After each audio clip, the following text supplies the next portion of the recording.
As we see more reaction to Bolton's book, one former top Pentagon speechwriter says Bolton is a creature of the administration, not a critic of it.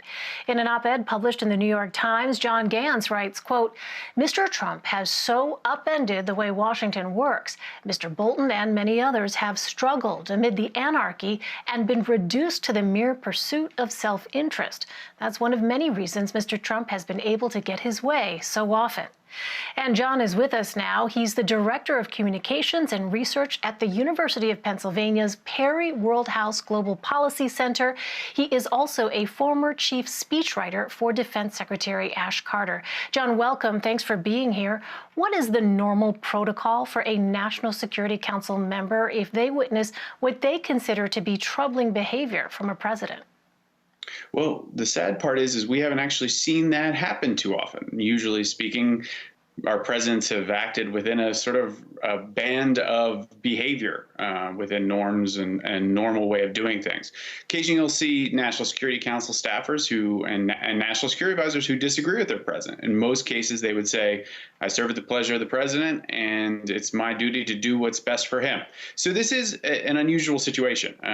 I think it's a suggestion of how abnormal the Trump presidency has been so far, that the people previous presidents have been able to rely on to carry out their desires and their policy plans, this many times have said there's a problem. We saw that all over the course of the fall, where we had a series of National Security Council staffers stand up and say there was a problem with how the president behaved in Ukraine.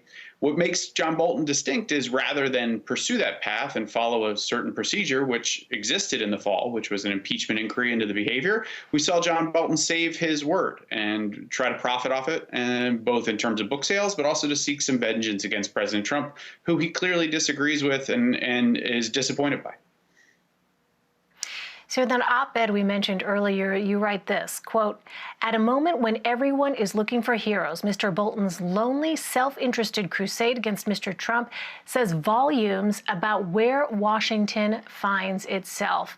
It sounds like, though, from what you just told us, you do not believe that John Bolton is a credible detractor of the president.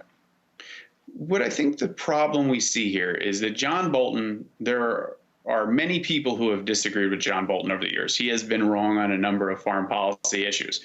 But generally speaking, and as somebody who's watched him, I wrote a book on the National Security Council. I spoke to colleagues and predecessors in the job and has watched his career really over the past 15 years, is that you always get the impression, and people would always sort of say, John Bolton is a relatively principled guy. He's a guy who sort of colors within the lines. He's aggressive. He's forceful. He believes in what he is selling.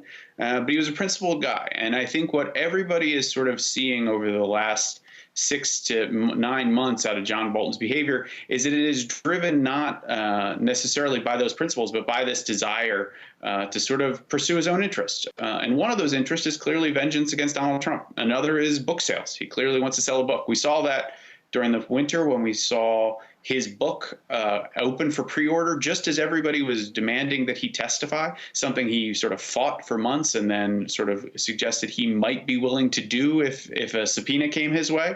What we have seen time and time again over the last 9 months is that John Bolton has put his own interest, his own desires over those principles that in theory he is sort of supportive of in his own words in the past 24 hours. And I think why I say that as a creature of the Trump administration is he accuses Trump of putting his own self-interest time and again ahead of the national interest. And yet here is John Bolton doing just that. He's putting his own self-interest above those of the nation. So let me ask you about another quote here. Axios reports that in her upcoming book, former White House Press Secretary Sarah Huckabee Sanders describes Bolton this way, quote, "Drunk on power, who had forgotten that nobody elected him to anything," end quote.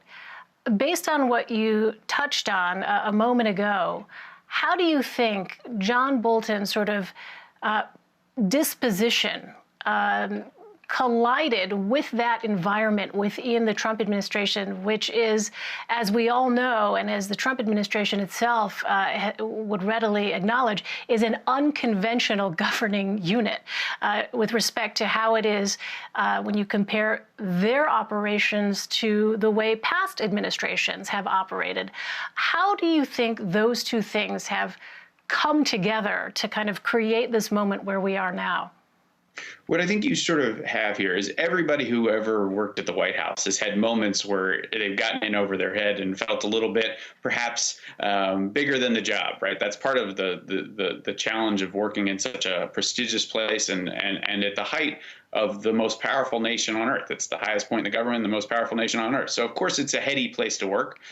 John Bolton is also has an ego. He's a guy who has thought about running for president, considered running for president in 2016.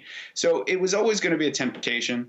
I think what we see in the Trump administration and what I think John Bolton's reporting suggests, but also all the other things we've seen over the last 2 years, is it's not normal. The president has a hard time following his own decisions and following those through. Must be an incredibly difficult place to work if you are regimented, serious, sober-minded, strategic, and have big ideas about what you think the foreign policy decision should be. That's not easy.